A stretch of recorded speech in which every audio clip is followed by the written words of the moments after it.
সংস্কারের কথা বলে নির্বাচন নিয়ে ধূম্রজাল সৃষ্টি করা হচ্ছে, এমন অভিযোগ করেছেন বিএনপির ভারপ্রাপ্ত চেয়ারম্যান তারেক রহমান। সরকারের নিরপেক্ষতা নিয়ে জনমনে সন্দেহ সৃষ্টি হয়েছে বলেও মন্তব্য করেন তিনি। দলটির বর্ধিত সভায় লন্ডন থেকে ভার্চুয়ালি যুক্ত হয়ে এসব কথা বলেন তিনি। সভায় দ্রুততম সময়ে নির্বাচন দেওয়ার আহ্বান জানান দলটির মহাসচিব মির্জা ফখরুল ইসলাম আলমগীর। বলেন, নির্বাচন নিয়ে সুনির্দিষ্ট নির্দেশনা না থাকা দুঃখজনক। জাতীয় সংসদের এলডি হল প্রাঙ্গণ, ৭ বছর পর বিএনপির বর্ধিত সভা, তৃণমূল থেকে নীতি নির্ধারক, ৪,০০০-এর বেশি নেতাকর্মীর উৎসবমুখর সমাবেশ।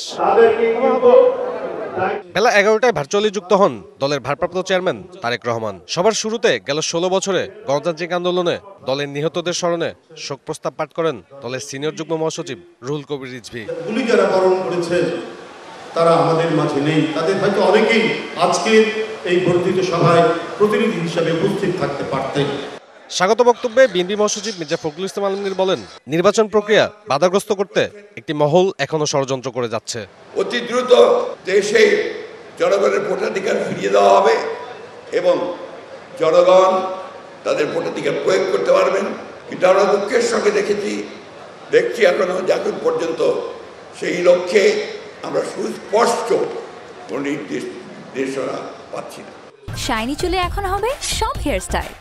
সিল্কোর দ্বিগুণ শাইনি চুল প্রতিদিন। দলের ভারপ্রাপ্ত চেয়ারম্যান তারেক রহমান বলেন, সংস্কার এবং স্থানীয় নির্বাচনের কথা বলে ধূম্রজাল সৃষ্টি করা হচ্ছে।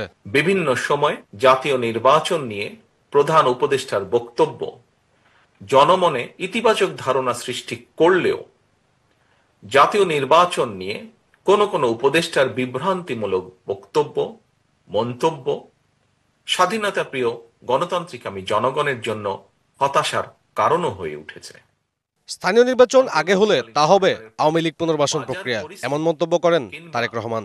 আইন শৃঙ্খলা পরিস্থিতির নিয়ন্ত্রণে কাঙ্ক্ষিত সাফল্য অর্জন করতে পারছে না, সেখানে জাতীয় নির্বাচনের আগে স্থানীয় নির্বাচন অনুষ্ঠানের নামে কেন দেশের পরিস্থিতি আরো ঘোলাটে করতে চাইছে, এটি জনগণের কাছে বোধগম্য নয়।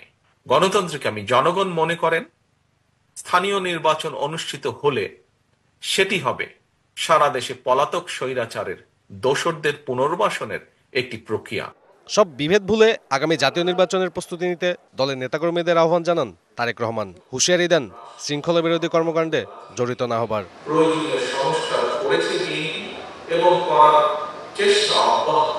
সাব্বির রোজ, ডিবিসি নিউজ, ঢাকা।